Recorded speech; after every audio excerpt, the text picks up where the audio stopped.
What's up, folks? Welcome back to TacticalTortoise. My name is Trevi, and it's time for ridiculous rules. Let's deep dive into some Warhammer 40k rules. And today we're not talking about Warhammer core rules. Instead, we're going to be talking about the 2024 World Championships of Warhammer Rules Update document. Now, for those who don't know, the World Championships of Warhammer is an invitational event that Games Workshop now runs every year. The first year was 2023, but it looks like it's going to be an annual event moving on into the future. And ahead of this event, the judge team releases a set of rules updates in order to clarify some edge cases. Now, these have been pretty useful in the past for getting an intentional interpretation of a lot of rules. And to be honest, a lot of what this document is doing is simply confirming a lot of the beliefs of the community. But there are also some rules changes and even some balance changes inside this document that I think are going to be important to talk about. Now, one of the reasons that we're discussing them is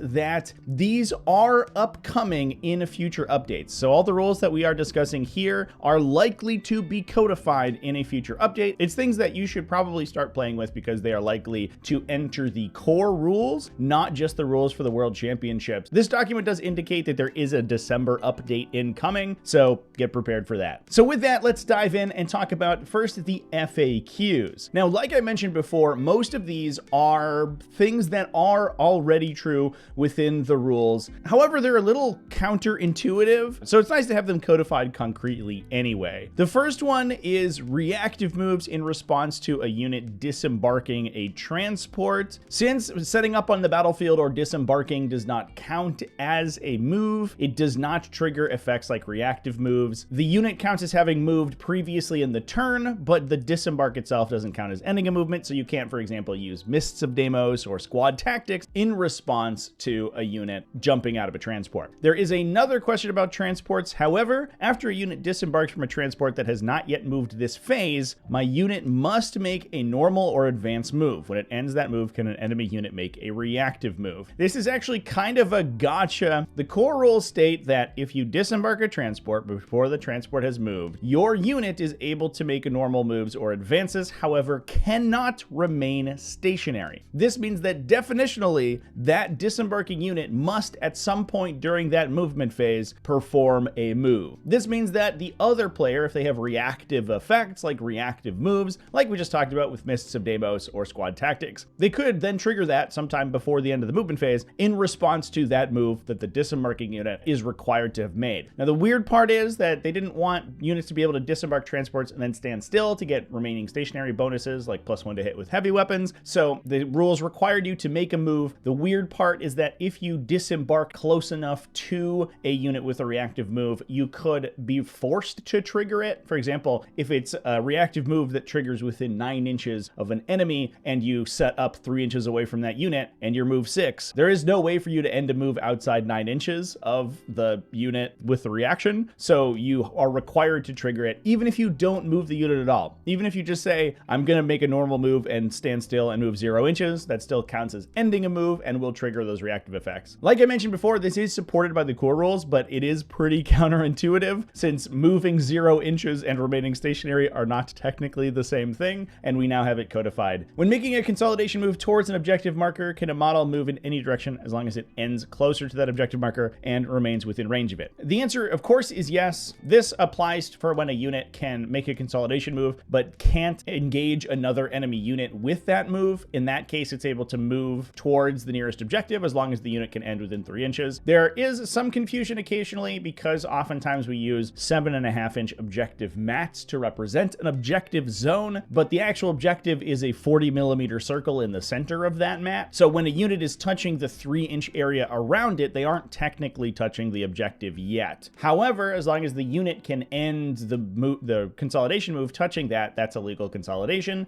You just have to move towards the 40mm objective at the center. This FAQ also clarifies that if you are in base contact with the objective marker, you cannot make that consolidation move with that individual model because it is impossible for that model to end closer to the objective than it began. If I set up a transport using the rapid ingress stratagem, can units embarked within that transport disembark that phase? The answer is no. This, unlike many of the other rulings, is actually fairly surprising. I think it's because disembarking will technically occur during your own movement phase and not not your opponent's movement phase when rapid ingress triggers. However, this does create some weird implications for units like Tyrannocytes and drop pods that are both required to disembark their occupants and now, according to this FAQ, not allowed to disembark their occupants at the same time. Although I imagine in those corner cases, the ruling would be that the datasheet ability would trump the core rule and allow the unit to disembark anyway. This one is a little weird because as far as I know, this is a new interpretation of rapid ingress. Now, the next is a pretty interesting question about using stratagems that worsen the AP characteristic of enemy attacks triggered against an enemy fighting on death. What this question is referring to is when a unit is under the effect of a rule that let it, when destroyed, to still make its attacks in melee. When that occurs, each individual model attacks separately, although they are resolved together. It's not the entire unit attacking, it's individual models. They still have to select targets, so the select targets step of their attacks still progresses. However, you are selecting targets for an individual model, not a unit, which I believe is the rationale behind this ruling. All of the stratagems that are listed in this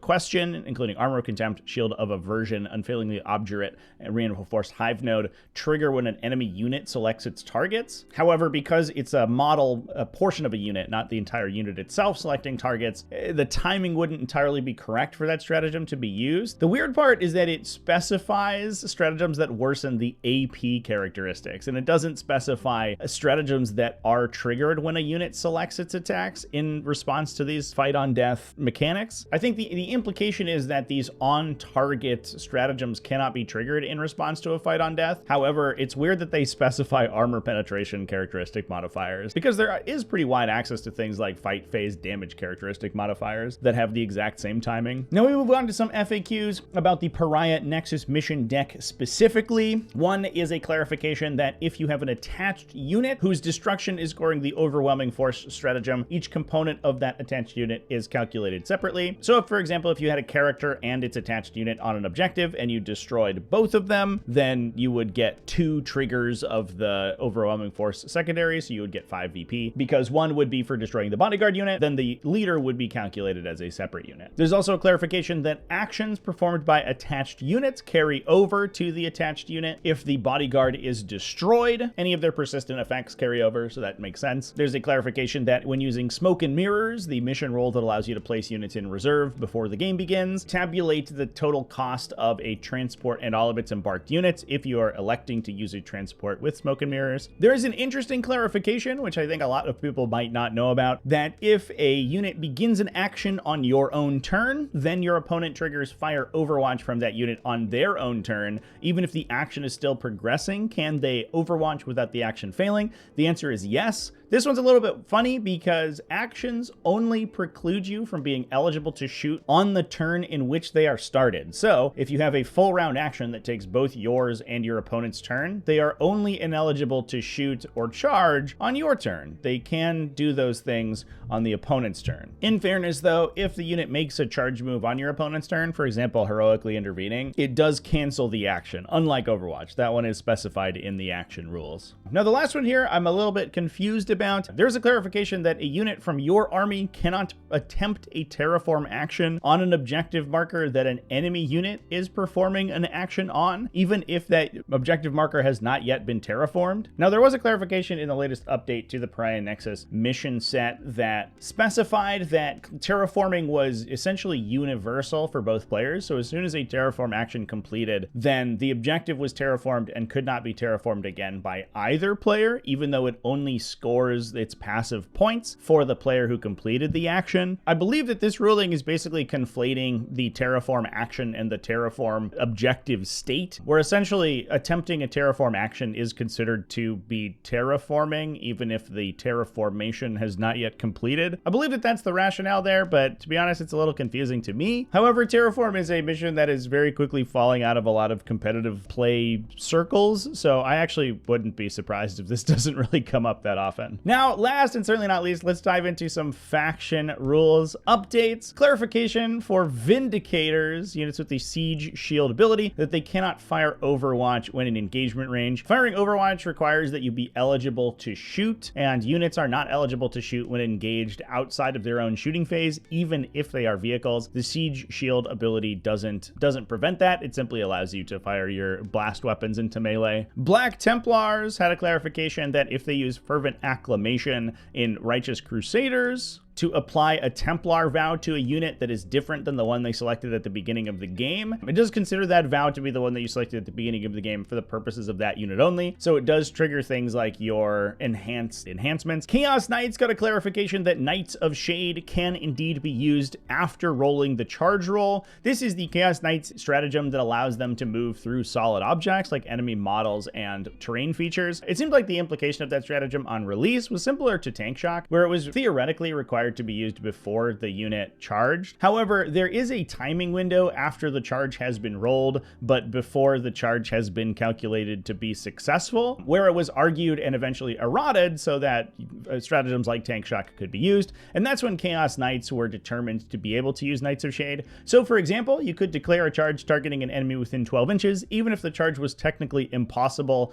at the time it was rolled. You would roll the 2d6 to determine your charge distance, and then determine whether or not the use of Knights of Shade would allow you to complete that charge if you are able to pass through enemy models and terrain. So if you charge somebody that's, let's say, 9 inches behind a wall, you roll a 9 on your charge and then say, if I use Knights of Shade, just this charge is successful, otherwise it would fail. You use Knights of Shade and then suddenly the charge becomes successful and you're able to complete it. That's how it was played, and it's nice that we have a clarification that that is indeed correct. Death Guard got a clarification on their new infected objective marker rule. In the latest update, their detachment ability was changed for Plague Company that allowed you to lock in objectives under your control and consider them infected if you control them at the start of your turn. That was clarified in October to retain the infected characteristic of that objective. The question is about if you control an objective marker and then your opponent gains control of it. The answer is that the objective marker is still infected but does not come under your control again. If you regain control of the objective, because it is infected, it has the Nurgle's Gift ability, so it projects the -1 toughness aura based on your contagion aura range. The requirement previously was that you held the objective for an entire round to reinfect it. Now you don't have to do that. It will simply reapply that Nurgle's Gift aura as soon as you take control of the objective marker back at the end of any subsequent phase. A clarification to Gene Stealer cults has occurred when setting up a unit using Cult Ambush Army rule. If your opponent has an ability that places restrictions on where reserves units can set up, do you have to meet those restrictions when setting up that unit? The answer is yes. The example given is Omni Scramblers, not allowing enemies to reserve within 12 inches. Now, there has been a couple FAQs alongside the updated Gene Stealer Cult Ambush rule that allows them to bring their Cult Ambushers back in their own movement phase rather than forcing them to wait until the opponent's movement phase. However, the exact way that this worked was really weird. It was never specified by Cult Ambush that your unit returns into reserve. They didn't start the battle formation step in reserve, and they're not a repositioned unit because they're a new unit that's been added to your army. For clarity, I think the intent is that they count as a replacement unit that is then subject to normal reinforcement rules, but the definition doesn't fit perfectly, which is why we kind of need clarification here. The effect of the ability that allows you to set up at the end of your reinforcement step triggers if you have Deep Strike, but doesn't itself use the Deep Strike rules. But it seems like the clarification is that this unit is meant to be treated as a normal reserves unit and is essentially using a modicum of the Deep Strike rules. So any interaction that would consider them a reserves unit and trigger as a reserve or reinforcement unit should basically be considered to work. There's a clarification for Caldro Drago, which I assume is meant to be Caldor Drago, with his 1 with the warp ability, which allows him to, upon declaring a charge, add 3 inches to the subsequent charge roll. I think that the clarification here is that that ability doesn't automatically trigger when he makes his charge. It allows you to choose whenever you want to use it, so you don't necessarily have to use it on potentially easier charges or charges that you don't care as much about. You can come out of reserve, roll a regular 9-inch charge, then teleport, assault him somewhere else on the table, and then use his plus 3-inch to charge ability ability later on. It doesn't have to trigger immediately, which is a little ambiguous in the wording of the ability to begin with. Space Marines have a clarification that with the Gladius Task Force detachment, does a combat doctrine need to be active for the army in order for the adaptive strategy stratagem to be used? This allows them to select an inactive combat doctrine and apply that instead of any active combat doctrines. The clarification is that no, you don't actually have to have an active combat doctrine to get the benefits of the inactive one. That was an argument that a lot of players brought up when the index was originally released, but I think generally speaking was considered not to be the way that the rule was intended to work. Lastly, for Space Marines, there was another clarification on the updated Hellblaster rule. Hellblasters essentially got a clarification that their ability only triggers in response to attacks. However, they have a rule in their datasheet that triggers their ability also in response to hazardous checks, but they didn't get a special exclusion in their shoot on death rule. This one's super weird because I think that what Games Workshop considers to be attacks, which includes things like hazardous tests and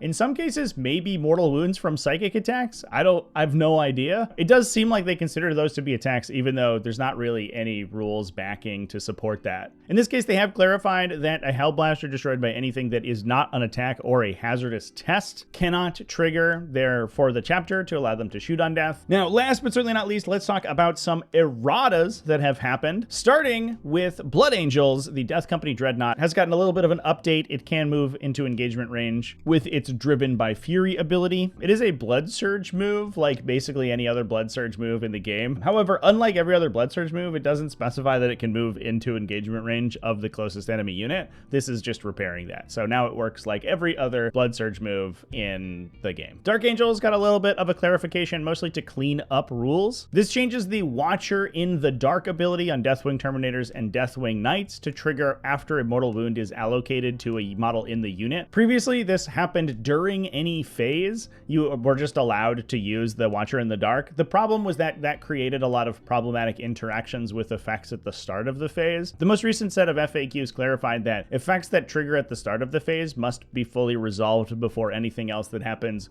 during that phase. So Watcher in the Dark had to definitionally occur after things like Doombolt that deal mortal wounds at the start of the shooting phase, which meant that in a lot of matchups, they actually just really didn't do anything unless you got devastating wounded or something. Now it just allows you to trigger them reactively so that they can resolve in response to things that occur at the beginning of the phase. That's a big update, makes that ability much more useful. There was also a smaller clarification for Dark Angels that allowed them to choose when to activate Lionel Johnson's once per turn all secrets revealed ability. This is basically the same clarification as Kaldor Drago's. It was ambiguous when this triggered and theoretically could be argued to trigger immediately upon the first instance of an enemy targeting a unit with a stratagem within 12 inches of him, but now it allows you to hold and wait for the most important stratagem to potentially mess up with that out of phase battle shock step. Now, last but certainly not least, we have a couple of changes to Tempestus, and I think this is the big headliner for this update. Tempestus Aquilons have been incredibly controversial within the community because of their ability to precision drop 3 inches away from enemies. They are a 10 model unit who can do that, which means that using the rapid ingress stratagem, they can apply a lot more objective control and a lot more board presence than basically any other unit that could 3-inch deep strike. There were very few other ones in the game that could. It's limited to basically Calexis Assassins and Inceptors, which are all very small units, but the Tempestus Aquilons ended up being kind of problematic with their ability to do it with large units, and that allowed you to do things like block charges or mess with secondary scores by simply stealing objectives away from your opponent during their own turn. However, this has been changed. Now, Tempestus Aquilons precision drop triggers only in your own movement phase. This still keeps Aquilons very useful and probably much more reasonable for their price tag. They're very, very good at completing secondaries for the Militarum player, but they're less good at messing with their opponent and controlling their movement. I think this is ultimately a pretty solid change, and we're definitely going to expect to see this in the upcoming rules update. I know some events have elected not to use